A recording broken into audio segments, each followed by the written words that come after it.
Imagínate, nacés en Israel hace aproximadamente 3000 años atrás.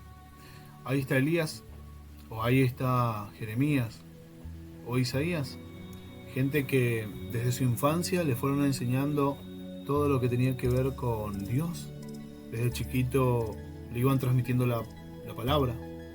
Pasaban por diferentes rituales para que su mente se vaya alimentando de su palabra.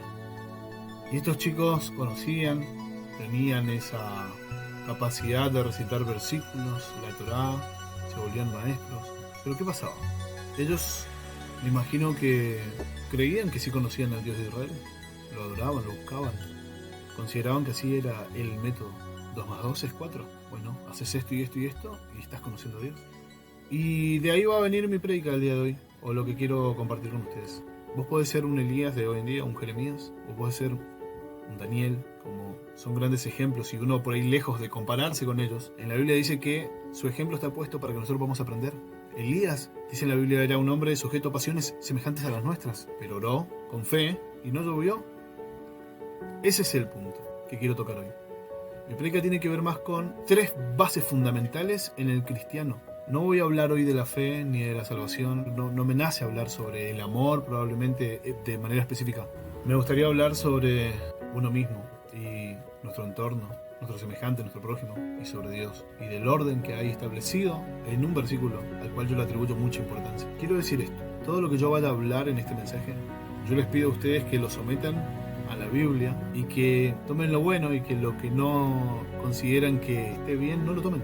Obviamente que lo van a hacer, pero yo lo quería decir para que se sientan en plena libertad. Dicho sea de paso, quiero dar mi mejor esfuerzo para poder comunicarle y darle algo que les pueda ser valioso o darle una herramienta para la vida el día de mañana. Cuando se creó este grupo Young Experience, se creó con el deseo intenso de que podamos conocer a Dios. Y alguno dirá, pero yo ya lo conozco. Bueno, ya lo sé, pero al terminar este video me gustaría por ahí dejar una reflexión con respecto a conocer a Dios. Y que no tiene que ver tanto, desde mi perspectiva, no tiene que ver tanto con cómo nos comportamos, que es importante, qué decimos, qué hacemos, qué comemos, qué beberemos, qué vestiremos. No tiene que ver tanto con eso. Voy a intentar al hablar dar un enfoque un poco más de arriba hacia abajo que de abajo hacia arriba, y ustedes juzgarán al final si es de abajo hacia arriba o no. Quizás algunas cosas de las que trate de expresar hoy tendrán alguna que otra contradicción, pero créanme que estoy tratando de brindarles lo que en este tiempo por ahí estoy viviendo. Me convertí a Cristo hace aproximadamente 11 años y de ahí en más, desde el primer día dije voy a meterle todas las pilas posibles, voy a leer la Biblia tanto tiempo, voy a orar tanto tiempo,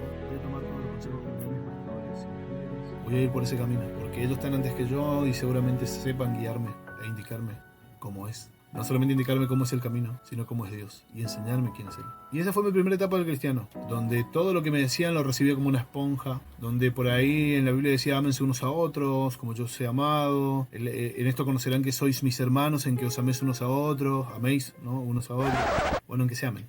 Y yo decía, wow, increíble, mirá, qué bueno, la iglesia se ama. Y bueno, veía y mis ojos me mostraban lo que yo quería ver. Entonces andaba abrazado y amando a mis hermanos y consideraba que ellos también me amaban a mí y era wow, qué felicidad, gloria a Dios, gracias Señor.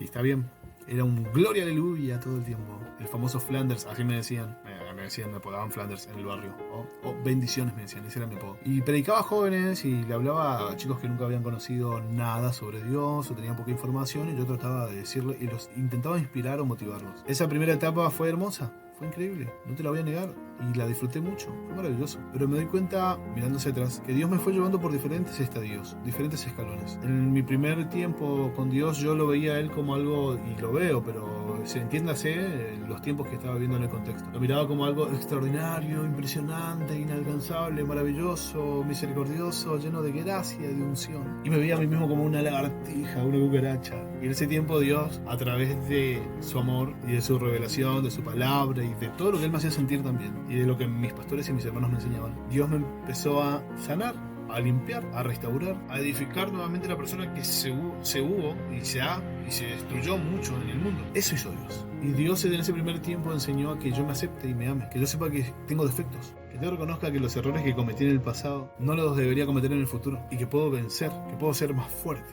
Dios me demostró mi potencial, me dijo Anthony, Alan, Mario, de Jesús Verdegallo, como sea, porque los que conocen mi historia, vos podés. Entonces yo dije, Mirá, es un mundo increíble, sí puedo. Que venga el diablo y un mundo, qué sé yo, se le piso la cola y la cabeza, ¿viste? Y andaba de respirar. ese fue el proceso número 1. ¿Y qué pasó? ¿Y qué pasó?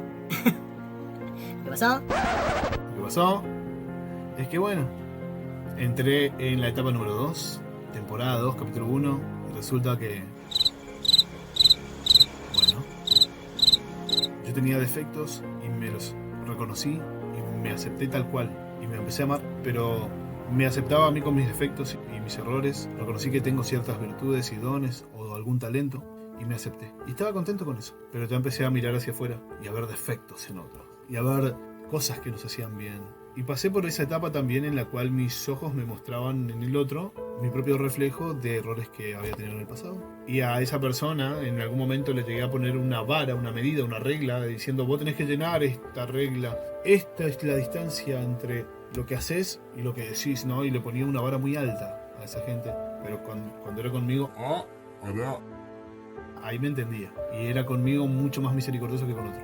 Esa fue la segunda etapa. La segunda etapa era el Alan que juzgaba, el Alan que proyectaba, criticaba defectos en otros que también estaban y existían en mí y que muchas veces eran peor. O sea, los defectos en mí eran mucho peor que en el otro. La etapa número 3, a grandes rasgos lo digo, tenía que ver con Dios y lo entendí todo en un solo versículo. Dios me permitió que lo comprenda.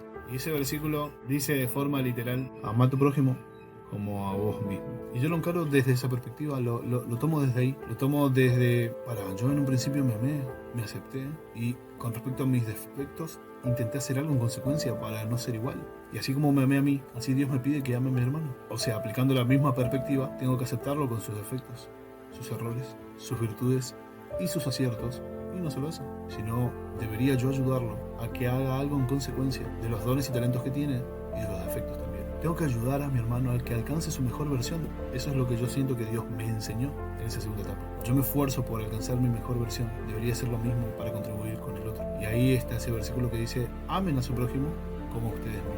¿Ok? Ama a tu prójimo, como te amaste vos, como te amas. Y la misma medida que pones para vos, ponela para él también. Esa fue la etapa 2. Y la etapa 3 también se cumple en ese verso que Jesús dijo, ama a tu prójimo como a vos mismo, pero también ama a Dios por sobre todas las cosas. Y a veces nosotros por ahí invertimos un poquito la ecuación. Consideramos que...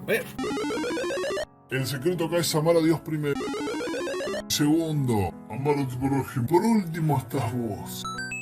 Lo cual, que aunque parezca contradictorio, no lo es. Dios te dice, amate, amalos y amame, no al revés. Y yo digo, ¿no será que Dios nos está queriendo decir algo con eso? ¿No será que Dios nos está pidiendo que nosotros le enseñemos a la gente a que se ame a ella misma primero, que se acepte, que reconozca sus defectos y sus errores, que haga algo en consecuencia? Y amándose a ellos, van a amar a otros. Y amando a otros, pueden amar a Dios, como dice en la Biblia, literalmente. El que dice que ama a Dios y no ama a su hermano es mentiroso. Porque si no ama a su hermano que ve, ¿cómo va a amar a Dios que no ve? Dice. Eso está en primera de Juan, o segunda de Juan, o tercera de Juan. Pero está por ahí. Entonces el tema es ese, sinceramente, ¿me amo? Y si me amo, en consecuencia, amo a mi prójimo. Y si amo a mi prójimo, entonces puedo amar a Dios. Y si amo a Dios, y con esto es que yo por ahí estoy queriendo ser un poco más enfático. Si yo amo literalmente a Dios, realmente a Dios, amo al Dios que me han enseñado, al Dios que yo he aprendido, o al Dios que fue revelado, que se me fue revelado y que se te fue revelado a vos. Y ese es el gran punto de esta prédica, reflexión que estoy haciendo. Y con esto por ahí quiero redondear la idea. ¿Amás a un Dios imaginario? ¿Amás a un Dios que te creaste en tu mente? ¿Amás a un Dios que te han enseñado? ¿Amás al Dios de la información que tenés en vos mismo? ¿O tratás de conocer al Dios real? A Él, invitándolo al Maestro, diciendo, quiero que seas vos y a vos te quiero conocer. Independientemente de todo lo que ya pude o no haber aprendido de la Biblia, de todo lo que me pudieron haber enseñado. ¿Tenés miedo? Esa es la pregunta que quiero hacer. ¿Tenés miedo a que de repente descubras algo en Dios que no era tan así como te lo habían dicho? Y ese es el gran dilema de lo que quiero hablar hoy y de lo que estoy hablando ahora. Si amás a Dios, amás al Dios real. Podemos decir al Dios de Israel, a Jehová Jireh, a Jehová Sabaoth, Jehová a Elohim, a El Shaddai, a Adonai, Adonai, al Dios de Israel, al Todopoderoso, a Jehová de los ejércitos, a Yeshua HaMashiach. Podés decirlo como quieras, pero la cuestión ¿es el Dios que tenés en tu mente? ¿Es el Dios que aprendiste en la Biblia? ¿Es el Dios que te han enseñado? ¿O es el Dios real al que tratás de conocer y vivir? El Dios real. Y espero que se entienda bien lo que estoy diciendo, porque quizás algunos se asustarán y dirán, ¿qué hereje está diciendo que no sé? Bueno, hay personas que consideran que guardar el Sabbat es necesario. Hay personas como los testigos de Jehová que consideran y tienen una creencia en base a Dios. Mi pregunta es, ¿querés conocer al Dios real? Porque muchos, gran cantidad de sus grandes siervos bíblicos, no lo han conocido hasta después de un gran tiempo. Y por eso te citaba en un principio a Elías o a Jeremías, por eso te cité en un principio a Daniel, a Isaías, a Job, que en un momento dijo algo tan extraordinario, diciendo, de oídos te había oído, pero ahora mis ojos te ven. Pará. Fuiste un gran testigo de todo lo que Dios representaba para vos. Sufriste, no lo negaste y aún así no lo conocías. Es que el Dios real suele ser mucho más extraordinario del Dios que te pudieron haber enseñado, del Dios que pudiste haber aprendido y hasta del Dios que alguna vez se te fue revelado también. Y ese es el kit de la cuestión. Vayamos más lejos, amigos, vayamos más lejos. Tratemos de conocer al Dios real.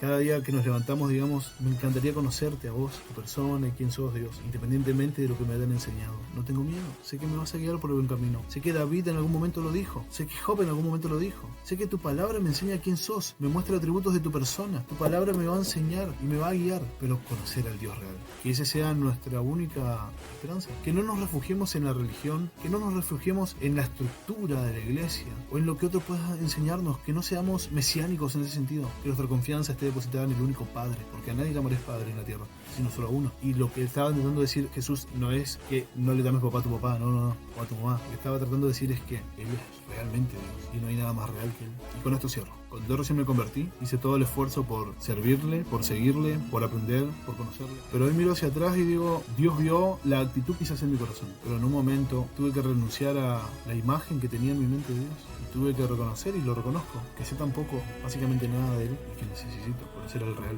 Sé que quieres decir Madrid en tu mente, no estoy diciendo Real Madrid. Necesitamos conocer a Dios. Y va más allá de lo que pueda ser revelado, aunque lo que es revelado es extraordinario. Pero de algo estoy seguro, Dios no puede ser enseñado. Dios debe ser vivido de una forma empírica. Tenemos que intentar hacer eso y que lo vivamos a Él de una forma tan natural como el aire que respiramos, que Él sea tan real en nosotros y en nuestra vida como el vacío mismo, no sé. Y al vacío me refiero que hay cosas que miramos y no vemos, hay cosas que no nos damos cuenta que están. Esto parece que está vacío, pero ahí hay oxígeno, hay aire, qué sé yo. Hay cosas que existen aunque no lo vean. En ello está el mundo espiritual y también un montón de otras cosas, pero que Dios mismo nos siga guiando y nos ayude a conocerlo a Él de forma real y que no nos perdamos en los laberintos de la religión, que no nos perdamos ahí, que no nos quedemos estancados en un Dios revelado solo en la palabra. Y vuelvo a repetir, la palabra es lo que te muestra los atributos, su carácter y su personalidad. Y es hermosa y es perfecta. Es más, Él no se va a revelar nunca jamás en contra de su propia palabra, porque muestra quién es Él en esencia, Él es el verbo. Y mi pregunta entonces, ¿estás dispuesta y dispuesto a adorar al Dios real? Y que lo puedas decir,